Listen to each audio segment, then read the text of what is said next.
ያክል የእግዚአብሔርን ቃል እንማራለን። እንግዲህ በዚህ በዐቢይ ጾም ውስጥ የቃለ እግዚአብሔር እጥረት ይኖራል ብለን አንገምትም።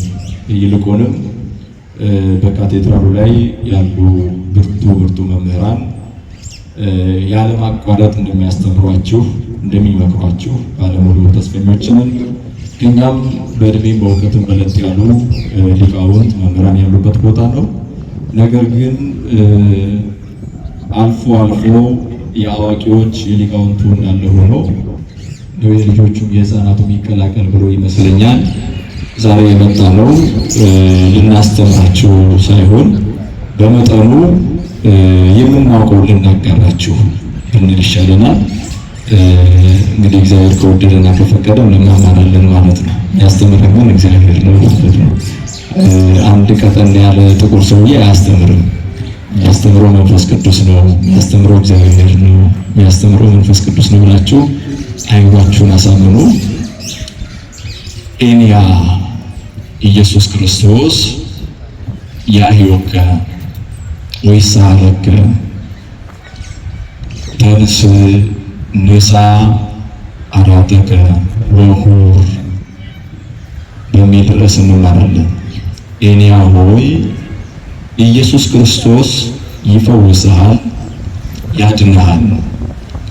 ተነሳና አልጋህን ተሸክመ ሂድ በሚል ርዕስ እንማራለን።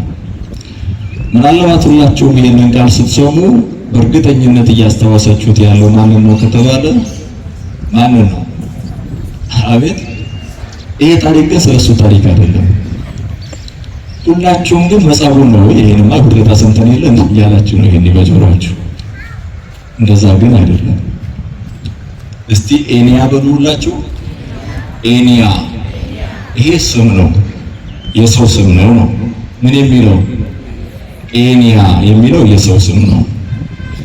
ኤንያ ሆይ ኢየሱስ ክርስቶስ ይፈውስሃል። ምን ያደርጋል?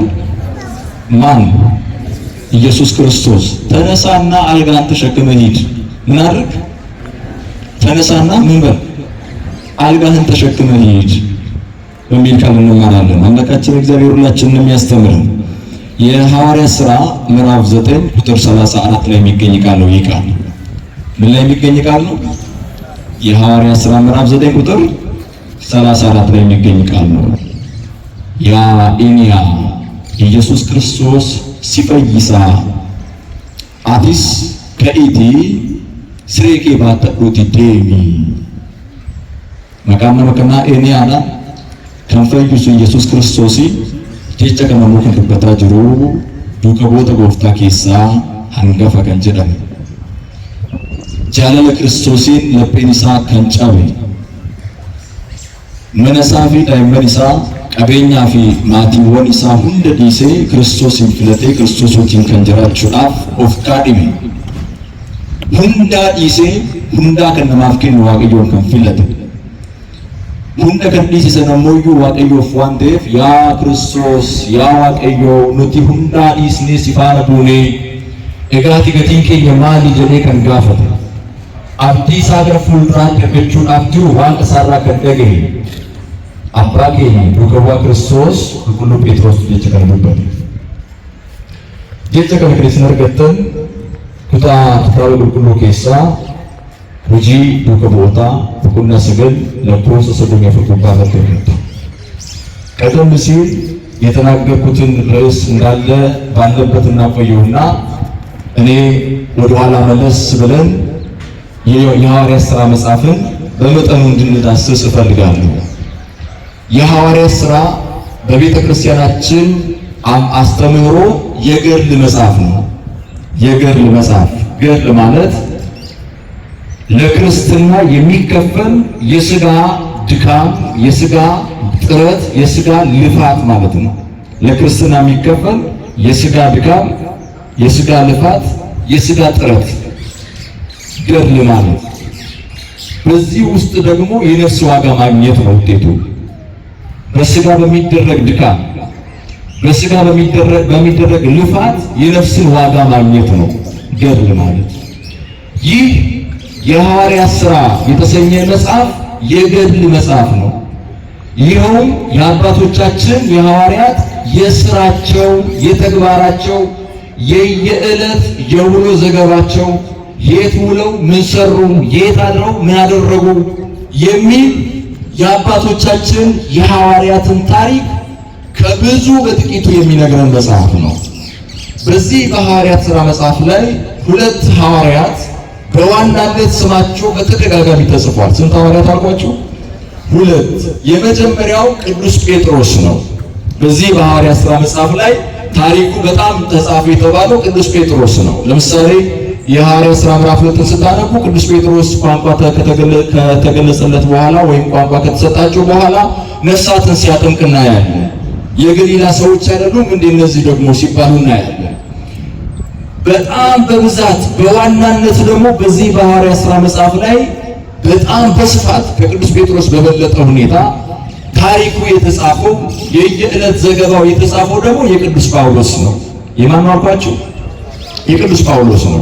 የሌሎች ሐዋርያት ስም በመጠኑ አለ። ለምሳሌ ፊልጶስ በጋዛ አካባቢ በጋዛ በሚወስድ መንገድ ላይ የኢትዮጵያዊውን ጃንደረባ ባኮስን ሲያጠምቅ እናገኘዋለን። ስለዚህ ብቻ ይናገራል፣ በስፋት አይናገርም። በዋናነት ግን እነዚህ ሁለቱን መምህራን፣ እነዚህ ሁለቱን ሊቃውንት፣ እነዚህ ሁለቱን ሐዋርያት፣ እነዚህ ሁለቱን ጳጳሳት ቅዱስ ጴጥሮስና ቅዱስ ጳውሎስን በጣም በስፋት የሚተርክልን መጽሐፍ ነው ይህ መጽሐፍ። ከቅዱስ ጴጥሮስና ከቅዱስ ጳውሎስ ደግሞ ይበልጥ የማን ነው የተነገረው ከተባለ የቅዱስ ጳውሎስ ነው። የማን ነው አልኳችሁ? ስለማን መጽሐፍ እያወራን ነው? ስለ ሐዋርያት ሥራ ነው። እነዚህ ሁለቱ ሐዋርያት ብቻቸውን ሐዋርያትን አያካትቱም ወይ ደግሞ ብቻቸውን 12ቱን ሐዋርያትን አይተኩም። ነገር ግን እነሱ የሚሰሩትን ስራዎች ሌሎችም ሐዋርያት ይሰሩታል። በእግዚአብሔር ዘንድ የጸጋ ክፍፍል የለም። ጴጥሮስ የሚያድነው ጳውሎስም ያድነዋል። በሁለቱም ላይ አድሮ የሚሰራ አንድ አባት አንድ መንፈስ ቅዱስ ስለሆነ ማለት ነው። በዋናነት ግን ስለ ቅዱስ ጳውሎስ ታሪክ በጣም በስፋት የተጻፈ ለምንድን ነው ካላችሁ የመጽሐፉ ጸሐፊ ቅዱስ ሉቃስ ነው። ቅዱስ ሉቃስ ደግሞ የቅዱስ ጳውሎስ ረድ ነው። የቅዱስ ጳውሎስ ደቀ መዝሙር ነው። ማን?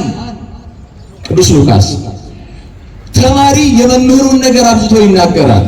አብሮ የዋለውን መምህር፣ አብሮ ያደረውን መምህር፣ ሲያስተምር የሰማውን መምህር፣ ድንቅ ሲያደርግ ያየውን መምህርን በስፋት ይመሰክርለታል። እኛም የምናውቀውን ሰው ነው በደንብ የምንናገረው። እርግጥ እኛ የማናውቀውን እንዘባርቀዋለን። ችግራችን እኛ አሁን ማናውቀው የለም። ከጠቅላይ ሚኒስትሩ ጀምሮ እስከ ሚኒሻ ድረስ ማናውቀው ሰው የለም። ስንናገር አብይ ይለናል። ጠቅላይ ሚኒስትሩ አብሮ እንዳደገ ሰው ማለት ነው።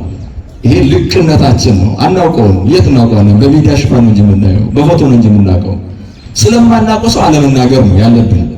ክርስቲያን ወደ ሃይማኖቱም ስናመጣ ከፓትርያርኩ አንስቶ እስከዚህ እስከ አጥቢያ ጥበቃ ድረስ የማናውቀው ሰው የለም። አቃልን ነው የምንናገረው። ሐዋርያት ግን ስለሚያውቁት ቅዱስ ብቻ ነበር በዋናነት የሚጽፉት።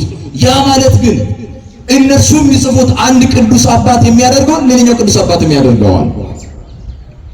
ለምን? የመንፈስ ቅዱስ ክፍፍል ምንጩ አንድ ነው። ምንጩ አንድ ሲሆን ግን ስጦታው ነው ልዩ ልዩ፣ ጸጋው ነው ልዩ ልዩ፣ ምንጩ ግን አንድ ነው። ቅዱስ ሉቃስ ጴጥሮስንም ሌሎችን ሐዋርያትንም አካቶ ጽፏል። በዋናነት ግን አብሮ የዋለውን አብሮ ያደረውን በደንብ የሚያውቀውን የቅዱስ ጳውሎስን ነገር በስፋት ይጽፋል። ከመቶ በሰባ የሐዋርያት ሥራ ታሪክ የሚደረገው ስለ ቅዱስ ጳውሎስ ነው።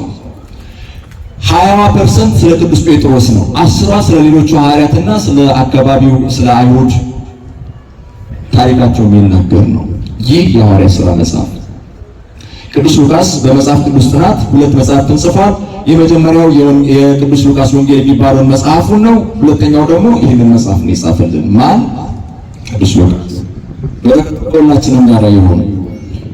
ታዲያ ይህ ቅዱስ ሉቃስ በጻፈልን ጳውሎስ ከናንድሮቀፍ ጳውሎስ ተውሳት እንድረት ኤኘኮትሪ ወጂንሳ ማለት ተፈቃቱ ተቆለማ ንጥይ በቆና ሰግለፋ ለኩስ ተቆጋሳ እንግዲህ ደማት ከንጅሩ ሴና አገሰሪት ከንጅ ከዱባታ ለኩስ አፈፋርጋ ፈገውሞ ያማውሳ ንጥይ አርግተኒ መተራቱን ደግሞ ቁጥር 4 ላይ ደርሶ ይነግረናል። አሳዳጅ የነበረው ገዳይ የነበረው ሳውልን አሳዳጅ ነው ደግሞ አያቆምም። ቁጥር 4 ላይ ደርስና እንዲህ ይላል ወወድቀ ውስተ ምድር ወሰማ ቃል ዘይቤሎ ወደ ምድር ወደቀ። ቃልንም ሰማ እንዲህ የሚል ሳውል ሳውል ለምን ትሰድደኒ? ሳውል ሳውል ሆይ ለምን ታሳድደኛለህ? የሚል ቃልን ሰማ ይላል። በዚህ ጥሪ በዚህ ቃል ያ አሳዳጁ ተሰዳጅ ለመሆን ተጠራ። ያ ገዳይ ለሟችነት ቀረበ። ያ አሳሪ ለእስር ቤት ምቹ ታሳሪ፣ ያው እስር ቤት ቁጭ ብሎ መልእክታትን የሚጽፍ ወንጌላዊ ለመሆን ታጨ። በዚህ ጥሪ ከሰማይ በሰማ አንዲት ጥሪ ሳያጉረመርም ወደ ምድር ወድቆ የሚል ቃል ሰማና ተነስቶ ወደ ሐናንያ ሄዶ ተጠምቆ የኃይሉ ቅርፊት ወድቆለት ኃጢአቱን እግዚአብሔር ይቅር ብሎለት ካሁን በኋላ ምርጥ ዕቃ አድርጌያለሁ ብሎ እግዚአብሔር እኮ ሲቀበል እንዲህ ነው፣ አጥቦ ይቀበላል። እግዚአብሔር ወገኖቼ ምንም ሆናችሁ ማንም ሆናችሁ እሱ ጋር ስትመጡ ነጻችሁ ንጹህ ሆናችሁ ነው የምትመለሱት። የፈለገ የኃጢአት ቤት በእናንተ ላይ ቢሰራ የመጣችሁት ወደ ክርስቶስ ከሆነ እውነት እላችኋለሁ ከነደፋችሁ አትመለሱ። የፈለገውን ያህል ድካም የፈለገውን ያህል ውርደት ተሸክማችሁ ብትመጡ ቀና ብላችሁ ልትመለሱ ያደርጋችኋል። ዛሬም ከነችግራችን መጥተናል። መፍትሄውን መድኃኒዓለም ሳውልን አሳዳጅነቱ ነገረን ቅዱስ ሉቃስ መለሰና ቁጥር 4 ላይ ተጠራ አለ። ቁጥር 4 ላይ ደግሞ ይህን አየንና ቁጥር 10 ላይ ስንደርስ ተጠመቀ ይላል። ወሃሎ አሃዱ ብእሲ ዘሀገረ ደማስቆ በደማስቆ ከተማ አንድ ሰው ነበረ፣ ስሙ ሐናንያ ይባላል። እሱም በጌታ በነገረው መሰረት ሳውልን አጠመቀው። ሳውል መባሉን ቀረና ጳውሎስ ተሰኘ። ይሄን ደግሞ ይነግረናል። ታሪኩ እንዳላበዛ ወደ ዋናው እንድመጣ ቁጥር 17 ላይ ሲደርስ ከሐናንያ በረከትን ተቀብሎ ሐናንያ ካህን ነው። ከተጠመቀ በኋላ ክርስቶስ ከመረጠው በኋላ ወደ አገልግሎት ሊገባ ወደ ደቀ መዛሙርቱ ይሄዳል። ወደ ደቀ መዛሙርቱ ከመሄዱ በፊት አይሁዶች ይሰማሉ። በኢየሩሳሌም ከተማ ውስጥ ያሉ አይሁዶች ያ ሳውል እኮ ተጠመቀ የሚባል ነገር ይሰማሉ። ያን ሲሰሙ ገረማቸው። እንዴት ሊሆን ይችላል? ከቀናት በፊት አይደለ እንዴ የአሳዳጅነትን ደብዳቤ ወሰደው? እንዴት እንዲህ ሊሆን ይችላል? ታምር ነው። አዎ ሌባ ተብሎ መንግስት አስሮ ማስተካከል ያቃተው ሌባ ቅዱስ ሚካኤል ቤት ሲመጣ ታራሚ ይሆናል። እጁ አላርፍ ያለው ኃጢአተኛ ወንበዴ በሰንሰለት አይደለም በቅዱስ መስቀል ተባርኮ እጁ ያርፋል። ሚሰጥ አይደለም አስራት የሚሰጥ ይሆናል። እግዚአብሔር ጋር መጥቶ ከነ ችግሩ የሚመለስ አንድም የለም። ገረማቸው ሰዎቹ። እንዴት ያለ ነገር ነው? ከዕለታት በፊት እገድላለሁ፣ አሳድዳለሁ፣ አስራለሁ ብሎ አልነበረው? ቤት አልፎ ነው አሁን ክርስቲያን የሚሆነው? እንዴት ሆኖ? ገረማቸው። እንዴት አይገርማቸው? በትላንት ማንነታችሁ እናንተን የሚያውቁ ሰዎች ዛሬ እንደዚህ ነጠላ ለብሳችሁ ሲያገኟችሁ እኮ ይገርማቸዋል። እውነት ግን ተስተካከለች አሉ። አዎ ምን ይሳናል መድኃኒዓለም። አዎ ተስተካከለች። አዎ ያቺ ዘማዊት ተስተካከለች። አዎ ያቺ 10-15 ቦታ የምትጋደም ዛሬ ቀና ብላ ለእግዚአብሔር ክብር ቆመች። ምን ይሳናል መድኃኒዓለም። አዎ ያ ወንበዴ፣ አዎ ያ ቃሚ፣ ያ አጫሽ፣ ያ ዘማዊ፣ ያ ሌባ፣ ያ ዱርዬ የተባለው ዓለም ስም የለጠፈችበት ከነጸጉሩ ያንጠለጠለችው ቅዱስ ሚካኤል ያስተካክለውና የራሱ ልጅ ያደርገዋል። ምን ይሳናል እሱ? ገረማቸው ሰዎቹ። እንዴት እንዲህ ሊሆን ቻለ? እንዴት እንደዚህ ሊሆን ቻለ? እንዴት እንደዚህ ሊደረግ ቻለ? ግራ ገባቸው። ግን እግዚአብሔር ያደረገውን አድርጓል።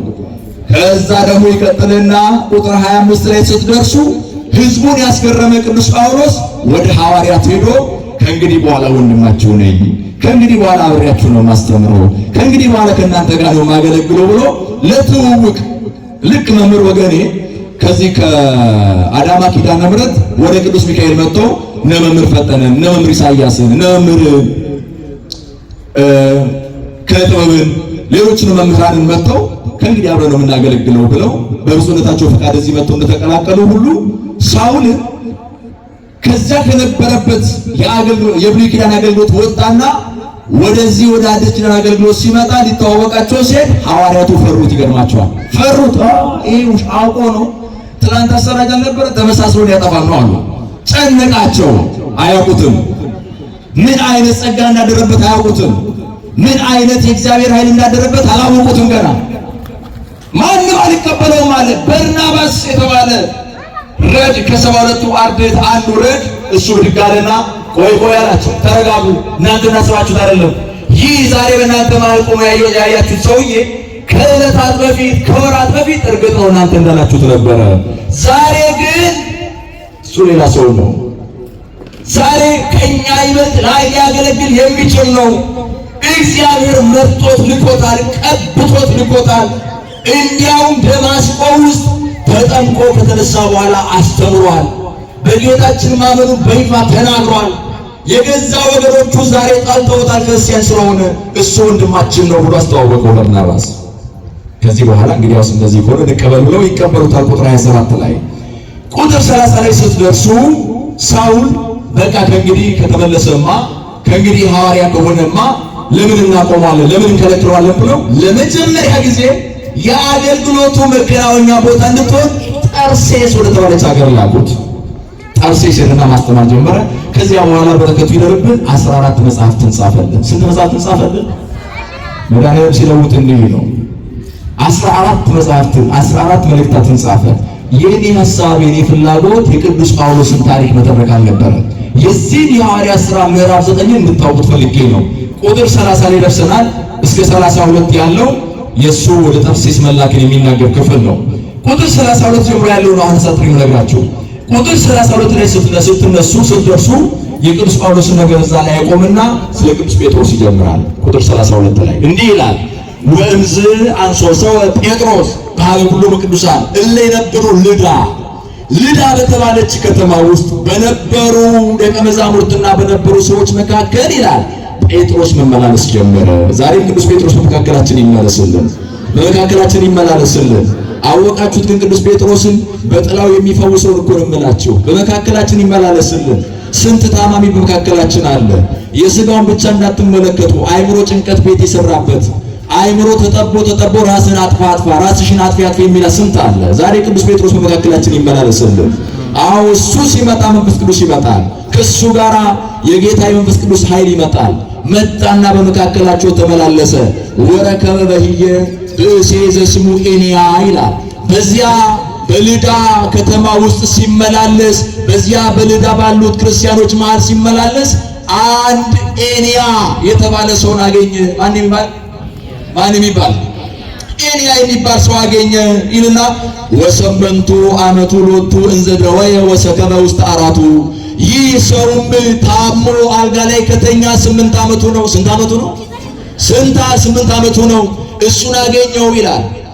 ያገኘውስ ጴጥሮስ አይደለም፣ ያገኘውስ ኤንያ ነው እንጂ ታማሚ ነው እንጂ ፈዋሹን ጴጥሮስን ያገኘው አገኘው መባልስ ያለበት ጴጥሮስ አይደለም። ያ ታማሚው፣ ያ በሽተኛው፣ ያ አልጋ የተሸከመችው የተሸከመችው፣ ያ ቤተሰብ የረሳው፣ ያ መጻጉ ኤንያ ነው እንደዛ ማለት ያለበት። ኤንያን አገኘ።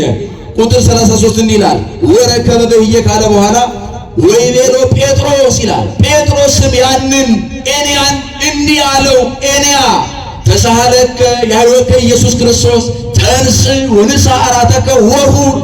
አይ አንተ ኤንያ ሆይ ከዛሬ ከ8 ዓመት በፊት እንደተኛ እዚሁ ላይ እንደተቀረ አውቃለሁ፣ እዚህ ላይ እንደተረሳ አውቃለሁ። ዛሬ ግን አለው ኢየሱስ ክርስቶስ ይምርሃል አለው። ማን ይምርሃል?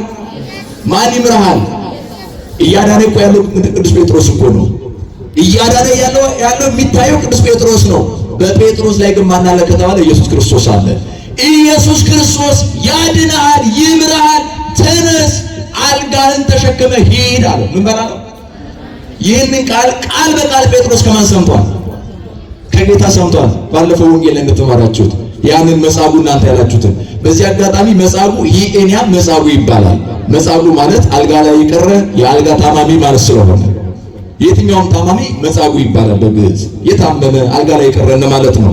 ማሬ ቁልቁሉን ጴጥሮስ ወጂዱ ከቦታ በቁና ሰገለፋ ለኮሰ ሶዶሚ ለበረታ ከዘራ መጋላ ሊዳ ከሰት መቃን ሸሪዳ ከንጀራ ሙጀቹ ለቁታሌ መጋላ ኢየሩሳሌም ከሳ ተኮ ከንታት ሊዳ ከሰት ቁልቁሉን ጴጥሮስ ደደቤዮስ በርሲሳ ጅሩ ነምኒ መቃኒሳ ኤንያ ጀዳሙ ነምኒ መቃኒሳ ኤንያ ጀዳሙ ስሬረቲ ከናፊ ወጎተ ሰደቲ ወል ከንጪሴ ዱኩሰታቴ ሉክቲሳ ከንደኔ እንዳበን ከንደኔ እንዴብኔ አቹ መረቲ ከኛቶ አቹ መረቲ ከኑ አቹ መረቲ ሙጪሴ ከኦሌቡ ከነሞፍ ብራሂም ቀብኔ መጋላ ሰንኬሰት ራንፈተሜ yoo eenyaa teeslaa hin fayyu kan jedhamu sireera wajjin tokko ta'ee kana irratti irraanfatamee dagatamee hafe namni tokko maqaan isaa eenyaa kan jedhamu Phexrosin argatee jira. har'a ergamaa Waaqayyoo qulqulloonni Waaqayyoon keenya nu argatan warreen cubbuu keessatti kufnee jirruuf warreen badii keessatti kufnee hafnee jirruuf warreen siree ciisicha cubburatti ciisnee jirru hundaaf ergamoonni Waaqayyoo dukaboonni Waaqayyoo qulqulloonni Waaqayyoo mana keenya dhufanii nu fayyisan. qulqulluun Phexros eenyaa argee jira. argeeti bira hin dabarre abbaa isaarraa barsiisaa isaarraa Kiristoos irraa kan inni argee warreen sireetti ciisanii afan fayyisuu ture kaa. ilmi immoo waan abbaarraa argi raawwata. barataan waan barsiisaarraa dhagee dubbata. Phexros gooftaan yeroo inni matsaaguudhaan namicha waggaa 38 guutuu ciise sanaan kai siree kan kee baattadhuuti deemi gaafa jedhu dhageera waan ta'eef Phexros akkas jedhe Eeniyaadhaan yaa Eeniyaa jedheen Iyesuus Kiristoos si fayyisaa jedheen eenyu si fayyisa jedheen fayyisummaa Kiristoos dubbate Iyesuus Kiristoos si fayyisaa kanaafuu jedheen kai siree kee baattadhuuti deemi jedheen jecha kana inni gooftaan dhagee ture waan ta'eef yeroo kanatti Eeniyaan ni ka'e hin fayyi kan fayyisu Iyesuus Kiristoos akka deebi'u siree dubbatamee jira waan ta'eef ዳነ። ያ ኤንያ የ8 ዓመቱ ከመጻጉ 30 ዓመት የሚያንሰው በአልጋ ላይ ያኛው 38 ዓመት ነው። ይሄኛው ስንት ዓመቱ ነው? 8 ዓመት ነው። ያ ኤንያ ብድግ አለ ይላል። የአባቶቻችን የሐዋርያት ቃል ሽባ የሆነውን ይተረትራል፣ ድንቁሩ እንዲሰማ ያደርጋል፣ እውሩ እንዲያይ ያደርጋል። በእነሱ ላይ እግዚአብሔር ስላለ ደግሞ ወገኖቼ ኤንያ እኔ ምን ማለት ነው ቢጠራጠር አይደለም ነበር። ዝም ብለህ ተነስና ሂድ ትለኛለህ እንዴ? ደግሞ ተነስና አልጋ ተሸከም ብለህ ትቀልድብኛለህ እንዴ? እስቲ እናንተ ብትሆኑ አስቡ። ያዟችሁ እነዚህ ህፃናት እናንተ ብትሆኑ ከአልጋ ላይ ከቀራችሁ ከተነሳችሁ 8 ዓመት የሆናችሁ እናንተ ብትሆኑ የሆነ ቄስ የሆኑ መነኩሴ አባት መጥቶ ወለተ ገሌ ተነሽ ዳኝ ተነሽ ቤት ውስጥ ተመላለሽ ቢሏችሁ ምንድን ነው የሚሰማችሁ? እንዴ ያሾፋሉ እንዴሳችሁ ነው ምን ምንለው? ለምን በዚህ ቃል ብቻ ምን እንደሚቻል አይገባን። እኛ የምናውቀው ተራራ መውጣት ሸንተረሩን መውረድ አይደለም እያልኩኝ አይደለም። ጸበል መሄድ ገዳማት መሄድ ያድናል። ጌታ ግን ላድንሽ ካለ አልጋሽን ብቻ ተሸከም ሂጂ ብሎ ያድንሻል። ክርስቶስ ላድንሽ ካለ ገዳም ለገዳም ስለዞሩ ብቻ መዳን አይገኝም፣ ከልብ ንጽህና ጭምር ካልሆነ በስተቀር። ስንት ሰው አለ ገዳም ሄዶ የሚመጣ በሽተኛው ነው የሚመለስ። ይሄዳል አይደለም። ለምን መሰላችሁ? እሱ ገና የደብረ ሊባኖስ በር ላይ ከመድረሱ ፎቶ መነሳቱ ይቀርመዋል። ገና ገዳሙ በር ላይ ከመድረሱ ገና ሳይሳለም ፎቶ እንነሳን ውስጥ አንድ ሰብሰብ በሉ ይላል። የሄደው ለፎቶ ነበር ማለት ነው። ስንት በሽተኛ ሰው አለ ገዳም ሄዶ የመጣ ግን ያልዳነ ምን አድርጎ ያወራል? ገዳምም ዞርኩኝ አልዳንኩም ይላል። ይልና ምን ያደርጋል? ገዳም ያለ ጸጋ እንደማይድን አድርጎ ያወራል ማለት ነው። አያችሁ፣ የኛ እምነት ደካማነት ገዳም እንኳን ያለ በረከት የአባቶቻችን ጸሎት እንደማይድን አድርጎ እንዲወራ አደረገብን። መናፍቃኑ እንዲሳለቁብን አደረገብን። ገዳሚ ድረስ ደሜ ከዋለ ድረስ ደሜ አጭገሄዱ ፈገሩ ይፈዩ አጭገሄ ሱረ ከኤ ኮኖ ከዋላ አቡነ ተክለ ሃይማኖት ደሜ ዙቃላ ደሜ አጭ ደሜ አስ ደሜ ተዱፌ ጀ ገሩን ፈየኔ ማሊፍ ደሜ ዱፌ መለኒ ፈየ ዱፍኔ ፈየኒ ዱፉዳ አመነኒ ደሙ ጋፈታ ዋቀይ ሰበ ዋቀዮ አመነኒ ደሙ ቆፋሚት አሲቱ ኒ ፈይቱ ታናን ዋቀዮን ጀቸ ተኮ ቆፋን ከኢቲ ስሬኬ ባጠቁ ደም ጀናዚ ፈይቱ ሲቸክው ከሳ በለሳ ከና መንታ ቀርደንታ ኤኒያን አመንታ ቀባ ጴጥሮስ ከይ ስሬከን ከ ባጠቁ ደም ጋበ ጀዱ ማጀቹ ከቲ ገቶን ስሬ ትራፈተ ወክናጀታይ ከራፍነቲ ባጫ ጅርታይ እንጀኔ ኒ አመኔ ኒ ተኤጀ ወር አመነኒ ኒታ ሀረለ አዋቀዩ ለፔኪኝ ሳመንታ አንደባቴ ከነ ኖፋሱቱ አመንታቲ ዋቀዩ ኗጀበሱ ቅዱስ ጴጥሮስ በዚህ ንግግር ብቻ ይህንን ሰው አዳነው፣ ፈወሰው፣ ዳነ። ከዳነ በኋላ ጨለምኩበት። አያችሁ የልጅ ሲጨለምበት ባትሪ ያበራል። ምን ያርግ? እውነት አለው። እኔንም እግዚአብሔር ያብራኝ። እንግዲህ ሌላ ምን ይባላል? ይሄኛው ስልክ ባትሪ ያጋላ። በቀጣዩ ጉባኤ ከመጣው ፓውደርም ቢሆን ተቀብቼ እመጣለሁ። አይዟችሁ። የካቲት 23 ብቻ ነው በየዓመቱ የጥቁሮች ቀን የሚባለው የካቲት 23 ቀን ብቻ ነው። ታውቃላችሁ? የካቲት 23 ኢትዮጵያ ጣሊያንን አሸነፈች ተብሎ የሚነገርበት ቀን የካቲት 23 ሲመጣ ነጩም ቀዩም ኢትዮጵያዊ ሁሉ የዛሬ የጥቁሮች ቀን ነው ይላል። እኛም ዛሬ ቀን ብቻ ነው ቀን ብለን የምንሄደው። ለዚህ ነው የማታዩ እና ወደ ዋናው ትምህርት እንምጣና እንጨርስ። ምናልባት ከባትሪያው እንዳታልቅ። ቅዱስ ጴጥሮስ ያዳነው ሰውዬ ማን ይባላል? ማን ሰምቶኝ የለም። ማን ይባላል ሰውዬው? ኤንያ ይባላል። ስንት ዓመት ተኛ? 8 ዓመት። ህመሙ ምን ነበር ከተባለ ሽባ ነበረ። እግሮቹ ላይ ቆም አይሄድም ነበር። ምናልባት ካልነገርኳቸው። አሁን የቅዱስ ጴጥሮስ ድነት በዚህ አልቆመም። በጣም የሚገርማቸው አንድ ነገር አለ። ያዳነበት ሀገር ምን ትባላለች? ልዳ ትባላለች። ማን ትባላለች? ልዳ ትባላለች። ጴጥሮስ ይህን ሲያደርግ የሰውየው መዳን ብቻውን ጉባኤ ሆነ። ልክ እዚህ ቦታ ላይ ትላልቅ ጉባኤ ተሰርቶ መምህራን መጥተው እንደሚያስተምሩት ያ የኤንያ መዳን አነጋጋሪ ጉዳይ ሆነ። ብሬኪንግ ኒውስ ሆነ። መነጋገሪያ አዲስ ነገር። አይገርምም? ያ 8 ዓመት የተኛ ኤንያ እኮ ዳነ። እንዴት? አንድ ጴጥሮስ የሚባል መጥቶ በጌታ በኢየሱስ ክርስቶስም ትድናለህ፣ ኢየሱስ ክርስቶስ ይምርሃል፣ ያድናሃል አለው። ዳነ። እንደው አልጋውን ተሸክሞ አየ ነው ብሎ ማውራት ጀመሩ። ሰዎች በየሄዱበት ይህንን የእግዚአብሔርን ማዳን ሲናገሩ ከጎረቤት ያለችው ኢዮጴ ድረስ ተሰማ ያ ታሪክ። ከልዳ ቀጥላ ያለችው ከተማ ኢዮጴ ናት። ኢዮጴ ያሉ ሰዎችም ይሄን ሰሙ። በኢዮጴ ከተማ ውስጥ ደግሞ በጣም የምታሳዝን አንዲት ሴት አለች። በዚህ በልዳ የዳነው ወንድ ነው። በዚህ በኢዮጴ ውስጥ ደግሞ ያለችው ሴት ታማሚ አለች። የእሷ ደግሞ ህመሟ አስደንጋጭ ነው። ልክ እንደባለፈው መምህር እንደሞተው እንደ መምህር ዘላለም አሁን ታመመ ሳይባል መሞት ያስደነግጣል በእኛ ሀገር። እቺ በኢዮጴ ደግሞ ያለችው ስሟ ጣቢታ ትባላለች። ማን ትባላለች አልኳችሁ? አሁን ጴጥሮስ እንግዲህ ያንን ኤንያ የሚባለውን ሰው አድኖታል፣ ፈውሶታል። አነጋጋሪ ሆኗል ብያቸዋለሁ። አነጋጋሪ ጉዳይ ሆኗል። ይህ ጉዳይ ደግሞ ወሬው ሲነገር የደረሰ ኢዮጴ ደረሰ። ኢዮጴ ያሉ ሰዎች እንዴት ያለ ተአምር ነው የምንሰማው? እውነት ነው ይሄ ነገር እያሉ ግራ ተጋብተዋል። በዚህ ግራ መጋባት መንፈስ ውስጥ እያሉ አንዲት ጣቢታ የምትባል ብላቴና ምን ነካት ሳይባል ምን ሆነች ሳይባል ሞተች። ስትሞት ጊዜ አነጋጋሪ ሆና ሞቷ። ምን ሆና ነው?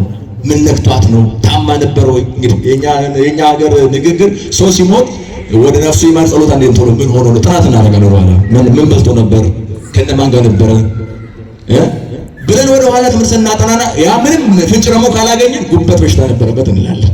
በግምት የሞተ ሰውን እንገምታለን እኛ ክፋታችን። ልክ ከብት መገመት ለምደን በግ መገመት ለምደን የሞተ ሰው የሞተበትን ምክንያት ካላወቅን በቃ የሆነ ግምት ካልሰጠነው መሞቱን አናምንም። እንትን ነው ይሄ እንትን ነበረበት እንላለን። እግዚአብሔር እንዲህ ከማለት ይሰውረን። መጀመሪያ ምን ሆነ መሰላችሁ? ምናልባት እኔ ታሪኩን ጨርሻለሁ። በዚህ በኢዮጴ ከተማ ውስጥ ያለችው ጣቢታ ዛሬውኑ ለመሞት ጠዋቱን በጣም ትታመማለች። በጣም ስትታመም ማለት ለሞት የሚያበቃ ህመም ማለት ነው እንጂ የከረመ ህመም አይደለም። ህመሙ አይታወቅም፣ ግን በጣም እንደደከመች ያስታውቃልና ይህንን የሰሙ ቤተሰቦቿ፣ ወዳጆቿ ምን ብሎ ይቀመጡ? ወደ ሌላ መሄድን አልመረጡም። ልዳ ላይ ጴጥሮስ የሚባለው የእግዚአብሔር ሰው እንዲህ አድርጓል ሲባል ሰምተናል፣ እስቲ ጥሩልን ተባለ። ለጉባኤ ተጋበዘ ማለት ነው ጴጥሮስ ለንግግር። አያችሁ ለካ እግዚአብሔር እዚህ ኤልያን ያዳነ ያለው ለሱ ብቻ አስቦ አይደለም፣ ለጉባኤው አስቦ ነው። ጴጥሮስ እዚህ እሱን አዳነው። እሱ ከዳነ በኋላ ኢዮጴ ያሉ ሰዎች ይምጣልን አሉ። ይምጣልን እስቲ እንየው አሉ። በዚህም ጊዜ ወዳጆቿ፣ ቤተሰቦቿ ሮጠው ሄደው ጴጥሮስን ወደ ጎረቤት ሀገር ወደ ልዳ መጥተው እባክህ እንደዚህ ጉድ ሆነናል፣ ደረስልን፣ ልትሞትብን ነው አሉት። ቅዱስ ጴጥሮስ እዛ ሲደርስ ሞታለች። ምን ብላለች? ይህ ታሪክ ደግሞ ከምን ታሪክ ጋር የሚመሳሰልባቸዋል? ከአልዓዛር የዮሐንስ ወንጌል ምዕራፍ 11 ላይ አልዓዛር ታመመ። ማርያምና ማርታ እህትማማቾች ምን አደረጉ? ሰው ላኩ ወደ ጌታ። አይደለም የምትወደው ምን ብሏል? ታሟል። ምን ብሏል? ሞቷል አይደለም ታሟል። ምን ያልከው? የምትወደው ያ አንተ የምትወደው አልዓዛር፣ ያ የሚወድህ አልዓዛር ታሟል፣ እባክህን ቶሎ ድረስ ናና አድን ብለው ላኩ እህቶቹ። ጌታ ሲመጣ ግን አልዓዛር ሞቷል። ምን ብሏል? በቃ ከእንግዲህ ለምን ትመጣለህ አለው። እነሱ በጣም ይደንቃቸው። ይህ ከሞተ ማለት ትመጣለህ አላሉም። እኛ ብንሆን ለምሳሌ መምህሬ ገሌን ስም አንጠራም። ኧረ እባክዎት መምህሬ ልጄ ታሞብኝ ሊሞትብኝ ነው ኑ ድረሱልኝ፣ እኔ ሰው አጥምቁልኝ ብለን ጠርተን አጋጣሚ እሳቸው ወደ ስራ ቢዚ ሆነውብን እዚህ ቆይቶ ሲመጡ እንደው አያርገውና ያ ሰው ሞቶ ቢጠብቀን መምህሬ ገሌ መጡ እስቲ ሰው ይምጡና ሲሰሉት እንላለን። ይህ ቅድም ስጠራው ለምን አልመጣሁም? እንዴት አልመጣሁም? እርሶም ብሎ ቄስ እርሶም ብሎ መስቀሉን መቀማት ነው የሚቀረን አይደል? እውነቴን እኮ ነው የምላቸው።